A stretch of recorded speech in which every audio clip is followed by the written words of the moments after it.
Hey everyone, how are you doing? So today Mars station's direct, and before you get ready to have a party, let me just make a few comments that maybe you have considered, maybe you haven't. The first thing is look at this chart here. This is for September 2024. So Mars had just, a few days before that, or a week before that, went into the sign of Cancer. And the retrograde journey has been in and out of Cancer and Leo, those two signs, right? So we need to think about it like this. This Mars retrograde, this particular cycle is quite unique, primarily because when it went into Leo, it opposed. Let me just get out of this chart so that we can just get to the present. At some point, when Mars was in Leo, it opposed Pluto, and it's going to do that again. Now, we haven't seen that in our lifetime in these signs, Leo, Aquarius, right? So that factor, Mars opposite Pluto in Leo, Aquarius, is completely unknown territory to all of us. It's completely unique. And I've said right from the beginning, in just indicated a few comments throughout certain videos, that Pluto in Aquarius, it's going to mean a lot of different things, which all of us, I think, can identify in different ways. But one of the things that I knew it would be is that it would expose the darkness in certain group activity. And indeed, it has been doing that a lot already, but there's much more to come. We're just seeing the tip of the iceberg. And, one particular person that comes to mind is the whole, what's his name? Diddy, is it? Just relative to, what's been alleged with his lifestyle and, certain celebrities attending parties at his house where certain activities and things that were going on that were a no-no, so to speak. So we can see this Mars Pluto opposition, because a Mars Pluto opposition, at worst can be a very, very explosive type of energy and very difficult to handle. Now, if you've got it in your natal chart, it's a little bit different. Again, it can be very explosive, but it's a very, very empowering aspect as well. But I think in the context of the shape of the world and everything that's been exposed, we can see, what this has been pointing to. So Mars in Cancer started from September last year, and Mars has, as I said, gone, in and out of Cancer and Leo. When I think back to my own situation relative to Mars ingressing into Cancer, I knew something was going to happen with this cycle because I had just moved from one place to another at that time, and I was trying to find an electional time. So there's something called electional astrology, and I was trying to create an electional chart for the moment of me um, uh, doing a little ceremony for my new home. Now, even though I moved in around October, it doesn't mean that you necessarily have to find the electional moment, close to the day you moved in, because it might be impossible. And indeed it was. I basically looked at, I can't tell you how many charts I looked at, but I looked right till the beginning of this year, for instance, and I couldn't find a chart to align things in a particular way where I wanted to commit to that and say, yes, this is the moment of the ceremony that I wish to conduct for this new space that I've moved into. I literally could not find a moment. Electional astrology is a lot more difficult than people make out to be. I recently heard someone bring it up and talk about it as though, come to me, I'll find the best electional moment chart for you, hands down, etc., etc. Once again, people just talk BS. It's not as easy as one might think because there's so many things that you need to consider, and it's very, very difficult to get, because basically what you're doing is you're trying to create a chart where you want the position of specific planets to be in specific placements. That means sign, house, that means aspects that they have. Then that will mean, what's rising on the ascendant, there's so many things to consider. What phase is the moon in? What are the midpoints that are going on?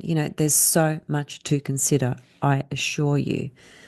So anyway, that being said, I knew this Mars cycle was going to be a bit tough, and I wasn't exactly sure it was what it was going to be. I had an idea of a couple of things which I don't wish to disclose publicly, and those things indeed did come up for me.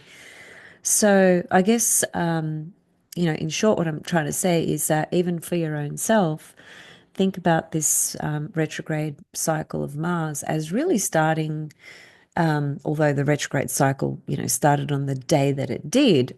Mars started his journey in Cancer from early September. And Mars is stationing direct today. That you can see the little S there. That's telling us that Mars is stationing direct.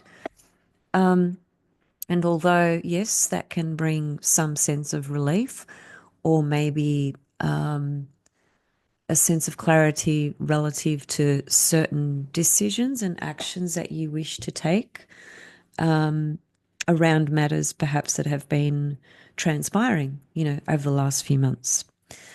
But Mars is not out of the woods yet because it's got to move through, the rest of Cancer, which it will, of course, and it will get to Leo. And when it gets to Leo, it's going to oppose Pluto again, right?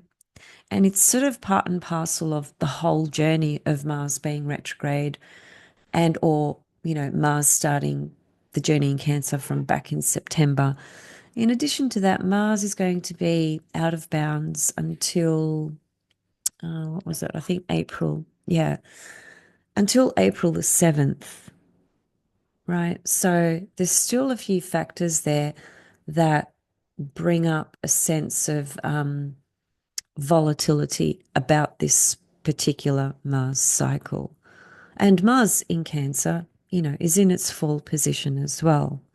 It's a very, very difficult Mars cycle. Look, admittedly, perhaps people who either have Mars in Cancer or have Mars in Capricorn, or the squares to those signs, so Libra, Aries, or if you are an Aries, or if you have Aries ascendant, or if you have Scorpio ascendant, or if you have the Sun in Cancer, basically the cardinal signs, right? If you have the cardinal signs prominently emphasized in your chart, that is, maybe they're on the angles, of the whole chart, or maybe you have, a series of personal planets in any of those cardinal signs, then this Mars cycle has probably been experienced more acutely, I want to say.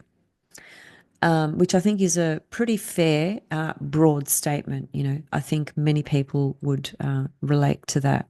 Now, the level of difficulty and the level of problems that have arisen and so forth are obviously unique for each individual. But has it been easy? I don't think it's been easy for most people, actually. And I think even though Mars is stationing direct today, as I said, whilst there is this, there's going to be a momentum of energy where this energy now starts to move forward. But the fact of the matter is it's going to stay on the 17th degree for the next 2 weeks. So even though Mars is stationing direct, the movement is very, very slow. It doesn't get to 18 degrees of Cancer for about in 2 weeks' time, I think it was when I looked this morning. And, well, let's have a look at when it gets to the opposition to Pluto. Yeah, it'll do. Just go that way. Um, okay, so there it is there on the 21st of April at 1 degree of Leo. Okay, so it's already, it's an applying opposition to Pluto. So it's pretty much in effect until the end of April. But I would go further and say, okay, well, Mars is still opposite Pluto here. Yes, it's past the opposition. So when an aspect perfects and therefore the faster moving body starts to move away from the slower moving body, which is what's happening here. Mars is a faster moving body than Pluto. So Mars is separating from its exact opposition to Pluto. But the degrees, the orb between them is still quite tight, So even though it's past, there's still the energy is still quite palpable, right? Not as strong as it was previously, but it's still there. So I would say even here, 12th of May, it's only 7 degrees, not even. About 7 degrees in opposition to Pluto, the orb that is. This is where I'd probably start saying, okay, this is really moving away from Pluto now, right? Even before this day. So I guess we're talking around mid-May, you know? And where are we now? We're at the 24th of February. So, as I said at the beginning, before you decide to throw a party because Mars is direct, just consider all these things because whatever story has been unfolding, there's still more to the story that perhaps needs to be finalized, until Mars gets well and truly away from this opposition to Pluto, especially because that's a very, very, a very difficult aspect. So, um, now if you read, I don't know, certain material, the reference that's often made to Mars, especially in this modern day and age, Mars is the heroic hero's journey. And yes, there is some truth to that, of course. But Mars in Cancer brings up all the unconscious, insecure components within us. And Mars rules anger, of course. So the mixture of anger and this raw emotional content, Cancer, because Cancer is a very insecure sign. That's not a personal opinion. It's just the nature of that sign. So Mars, being a planet that corresponds to anger, in Cancer, you can imagine that it's like putting fuel to the fire, Um, it's a very, very tricky passage to go through from that heroic perspective, because there's a lot of unconscious things, very subtle things as well, that can trigger and activate memories and things as well. So just think about those things while you're thinking about this Mars. And also, Mars is a malefic. We can't evade that. As much as we want to say, Mars is our willpower, our desires, and, our ability to stand up for ourselves. And yes, it is all of that, but it's still a malefic. It's probably more difficult than Saturn in a lot of different ways. And I guess if you're born during the day, Mars tends to be more difficult for you as well.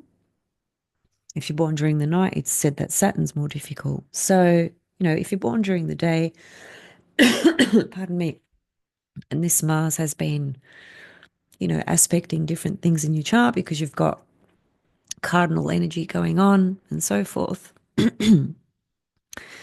it's very, very likely it's been a very difficult passage. And yeah, what's the solution? Well, I don't think I could answer that question because the solution is different for everybody, but perhaps it is about monitoring our reactions to things, most certainly, because we can become just much more reactive to things. Now, sometimes there is, there's validity to those reactions. It may appear unreasonable, perhaps to an observer, but relative to what you're feeling, it's more than fucking reasonable, your reaction, because something that has occurred or is occurring has really, really fucking pissed you off. It's really upset you, you know. Like the late Tom Jacobs said in one of his recent videos before he transcended, you know, he spoke very much about, I think the video is titled Revenge, the process or experience of revenge. And, you know, he was talking about these sorts of states that we get into at times through things that are activated, you know. And that by suppressing or shaming or blocking what we feel doesn't help at all. On the other hand, you might feel like you want to go and take someone out. That's not necessarily the right way to go about it either, right? But what he was saying was that you can have that feeling, you can have that thought, provided you don't act on it, right? Really, what he was trying to say with that is that it's important for us to allow ourselves to feel whatever it is we're feeling. However, we need to also be aware to not project it and displace it in that process of allowing ourselves to feel. And that takes a lot of awareness to be able to do that. Again, that's not an easy thing as well. And also, finally, you know, Mars in Babylonian astrology, whose name was Nergal, the god Nergal, he was the lord of the underworld, as we now refer to Pluto as the lord of the underworld, since Pluto's discovery. But back then, it was Mars that ruled the underworld, and he was the god of plagues and wars. And it is said that he got tremendous satisfaction out of killing and creating plagues and war and chaos and disaster for people. So there is that's why Mars is so malefic. You know, it has these sides to it. And even though historically we're at very different times, again, you know, just take a look around at the level of displaced anger. You know, just I mean, there's epidemics going on of teenagers just doing all sorts of crazy things. I guess it's been going on forever, really, in one way or another. But I have noticed a lot more of that activity going on while Mars has been retrograding Cancer as well. And also, you know, Mars in Leo putting the spotlight on celebrities, opposite Pluto, exposing groups, exposing celebrities in group activity that's quite dark, that has hurt certain people in certain ways. Now, if you are participating in some type of adult group activity where it's consensual and everyone's on the same page, that is what it is, right? It's, you know, people make all sorts of bizarre choices to engage in all sorts of bizarre activity. I'm sure you all know what I'm getting at. But the allegations that have been described about the Diddy parties and members that attended and underage people and, you know, just things like that, it's pretty much, you know, it's pretty much Pluto and Aquarius, which will continue to expose many, many groups, groups that you never ever thought to even think about, to even consider. So, as I said, this is just really the beginning. But just to summarize once again, in this journey of Mars, which is where we are at the moment, Mars stationing direct today, just be aware that Mars is still out of bounds. And just a refresher for those that have forgotten or are not aware of what a planet signifies when it's out of bounds, its energy is completely fucking radical. It's intensified to the hilt. You cannot control the energy of a planet when the planet is out of bounds. It acts really in a very erratic way. So we're talking about Mars here, right? So once again, even though it's stationing direct today, it's not out of bounds until 7th of April. It's got to pass through the opposition to Pluto. It's got to, uh, well, it's got to complete Cancer, then it's going to get into Leo, create the opposition. So yeah, just think about that from your own situations, I suppose, because it might not be, the story's not over. It's not over yet. There's a few things that need to be dealt with. And I guess if you're in a situation that involves the law, that you need support from certain establishments because the situation you're involved in connects to the law, this is tricky because Saturn is invisible at the moment. And as I've said in a couple of previous uploads, Saturn being invisible can make it really challenging to deal with the establishment because Saturn is in the underworld. So I was going to say something there, but I think I'll leave that comment to myself. But yeah, there's just some thoughts about Mars stationing direct, and I'll see you in a few days' time. I'll be speaking about the Venus retrograde cycle, the Venus Aries star point, and her heliacal cycle. This week, I'm doing a Venus webinar workshop with just 5 people that I chose. And it is actually on all of that, but we'll be looking at their charts personally. I will be looking at their charts personally with them together, of course. And I'm bringing that up because there were a few people that were interested in that, and I capped it to 5 people simply because it's a lot of work for myself to put together. And the webinar itself will go for a few hours as well. So I didn't want more than 5 people. So some people missed out. If you're one of those people, reach out.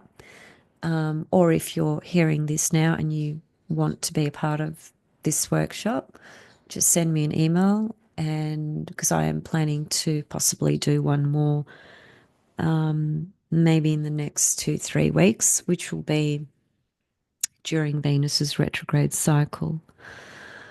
Okay, I'll see you all soon. Much love, and hope you're managing this energy as best as you can. The truth is that it is difficult, and whilst we have a right to feel our own pain and our own anger and whatever it may be, frustration and so forth, Mars retrograde in Cancer is a very frustrated Mars.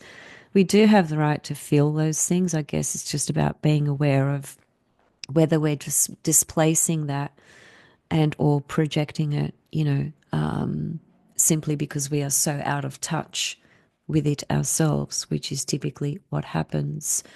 And I think just one final point, because I was thinking about this morning as well. When I was studying my psych counseling stuff, which I worked as a practitioner for nearly 14 years. Anyway, when I was studying, there was one particular educator who is one of the most incredible souls I've met, really. And there's only a few people I say that about in my whole life. First of all, he was a master at his craft. And his specialty is in Gestalt therapy, which is one of my favorite therapeutic styles or teachings or processes, whatever you want to call it. But this guy is, he was born to do it. It's like he should just be called the father of it, really. He's just so incredible. But I bring him up because I watched him, many, many times demonstrate the process of this type of practice with a client, and how easily he was able to. So a person sitting in a chair and a dialogue will begin, and it's not pre-planned, like they haven't discussed what's going to come up. The person themselves hasn't even thought about what they're going to talk about, And he just has this, it's like he has a magic wand. Just through his words, he's able to get the person to talk, and before you know it, he's gone so deep into that person, to their deepest pain. First, he gets to the anger, because, and this is why I bring this up, because the anger that Mars can evoke in all of us is actually a layer of pain. It takes a very skilled person to be able to go deeply into somebody like that and get to the crux and the core of what that pain is about, and to offer some sort of remedy of some kind. But when I saw this man do it as examples with us as students in his class, and he did it with me as well, and just how quickly he was able to penetrate all the walls and facades that people had up, it was just freaking mind blowing. And I was thinking about that this morning, and I was thinking how many people walk around with so much pain, which usually appears as anger for the most part. And, it's hard, because if you don't have somebody to help you work through that, how do you work through it yourself? How do you deal with it? How do you know if you're, misplacing it, or if you're projecting it? Most people don't even fucking know, just absolutely clueless. That's why I said before, it takes a lot of awareness to monitor, our own reactions and behaviors and whatnot. And once again, just to finally close, it's not about not allowing ourselves to feel the anger or whatever it is, but it is about being aware enough to to maybe not act on, certain feelings and thoughts that are just, they're just not in alignment with something that would be good for you, or even good for the other person anyway, really. So I'll leave it there, and I'll see you soon.